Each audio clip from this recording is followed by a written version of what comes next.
request from the last session where we showed you 2 drills that we use for defensive footwork. The request was that they'd like to see how it looks like when you run the drill on film, and I'm going to do that the very next session that we have. But it brought something to mind to me. I know that a lot of you coaches are getting ready for the season, and I thought maybe we could help you a little bit with right now running a series of segments on drills. And I'm looking at 6. I usually don't, as you probably learned, I usually don't have drill, or offense. I intersperse it with what I think are important other things in coaching, like the subject I'm going to talk about today. But my thought was to do 6 straight segments, probably 2 to 3 days apart, and each one with a drill. And maybe it would require a couple of segments for one drill. We'll just take it as it goes. But my request to you is this. I have the one request. I'm going to make available all of the drills in our drill book, the Monk System drill book. And I would like for you to go through those drills. I think there's about 30, somewhere in there. And if you see something that you would like, email me, and I will try to fulfill every request. I would rather show you drills that you want to see or can help you than just try to pick something out, which I'll do, because either way I'm going to run six days of drills. Now, how do you get the drill book? Well, at the end of this segment, I'm going to put it up on the screen for you, but that might be a little awkward. You can also get it if you have my book. My book is 3 volumes long. Not very long. It's a very inexpensive, and it's not a long book. But volume 3 has all these drills in it with an explanation. Every one of them. So that's another place that you could look for it. The third place is in the next day or 2, I will send an email with a link to those drills, to that book of drills.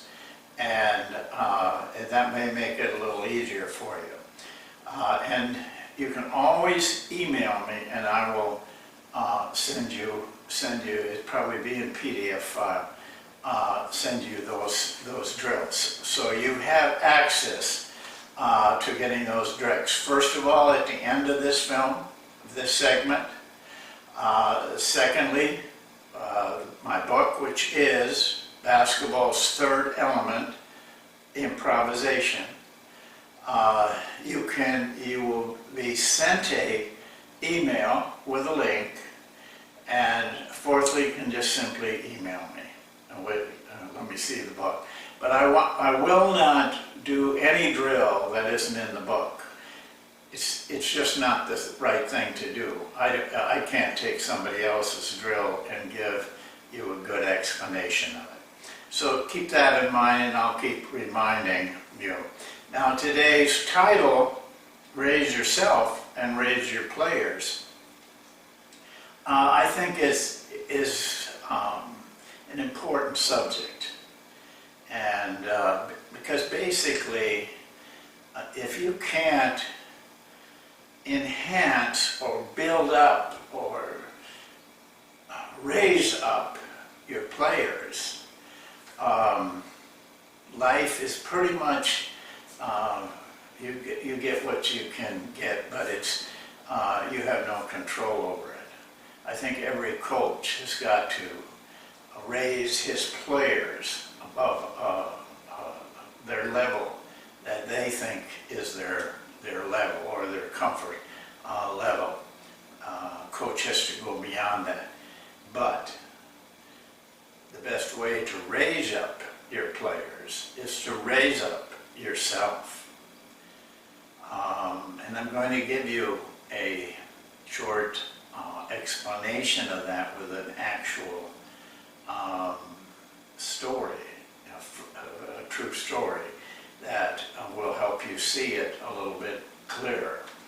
I think this, I don't think there's, anything that you can run a lot of drills, you can get a lot of offenses, but unless you're able to bring your players up a notch in whatever area, even concentration, even motivation, then you're always going to be drifting.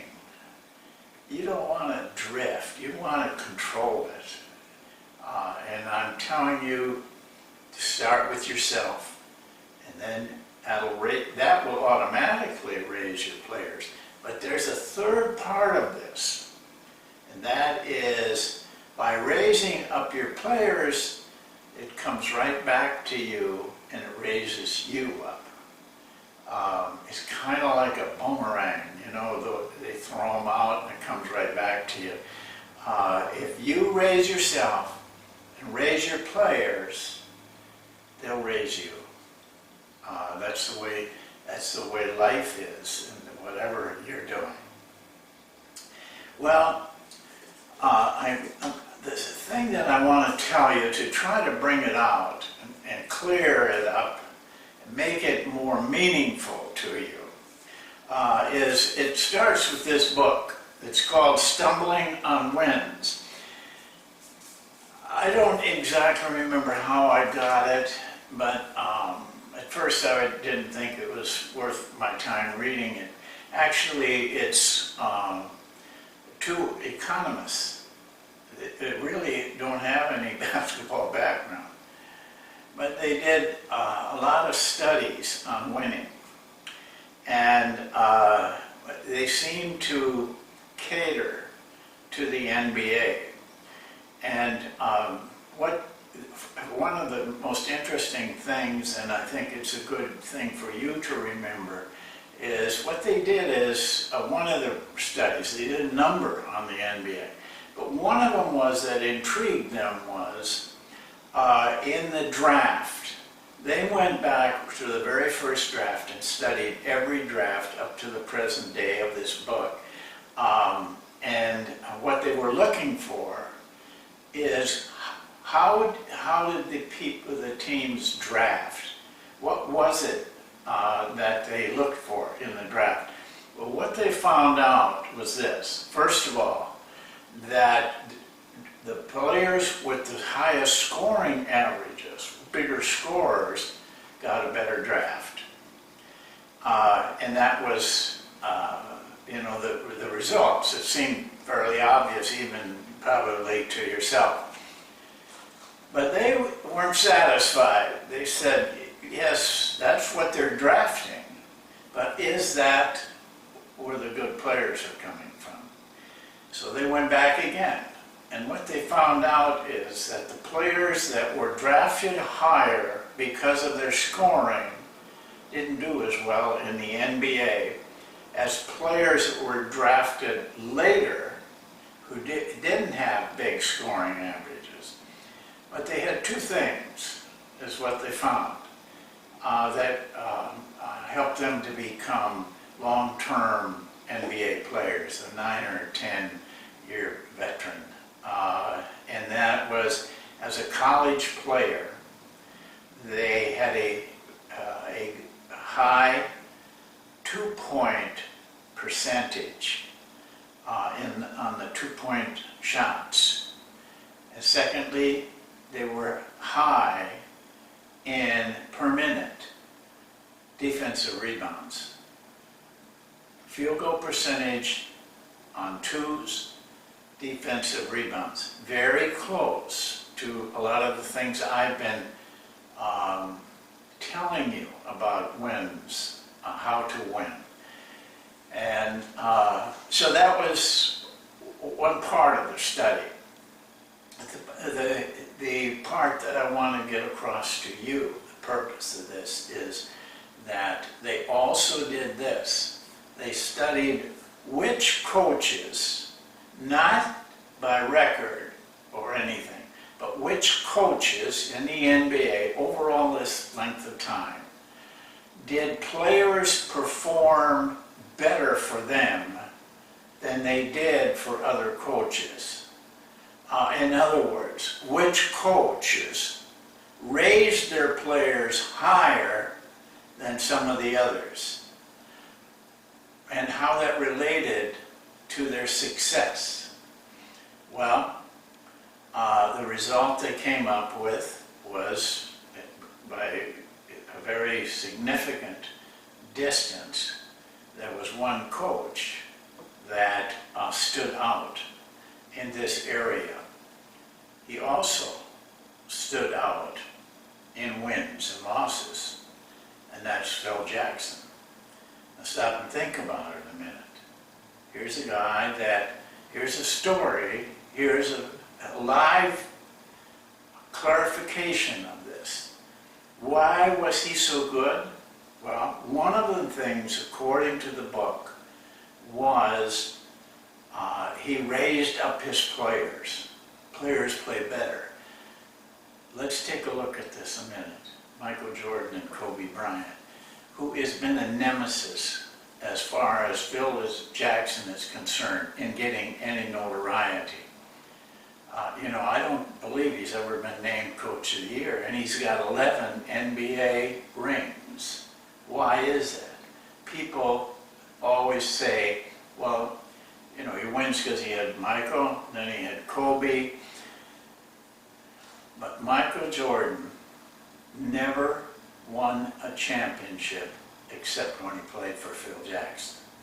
Kobe Bryant never won a championship except when he played for Phil Jackson. Michael and Kobe raised up when they were playing for Jackson, the coach.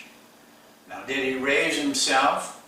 Well, you have those of you who have been watching Basketball Talk Pro for some time, remember an incident that we had in Basketball Talk Pro where I spoke one day about concentrating on the task at hand, a kind of present moment thing. And I gave as an example a picture in Jackson's book of him carving a turkey, and the focus and the concentration. He happened to watch that and very quickly emailed me and explained that the reason, it was a natural reason, but the year before, in carving a turkey in his home, he had lost concentration and cut his finger very badly. And so this particular picture was taken on the next year, and he was carving, and now he was focused on that carving. So he sent a very nice email to us, and but the one that I want you to understand is this. He explained the picture, and he explained his meditation and his focus. And then he said, this is his exact words, that he was very fortunate to have a spiritual tool. When I read that, it just hit me.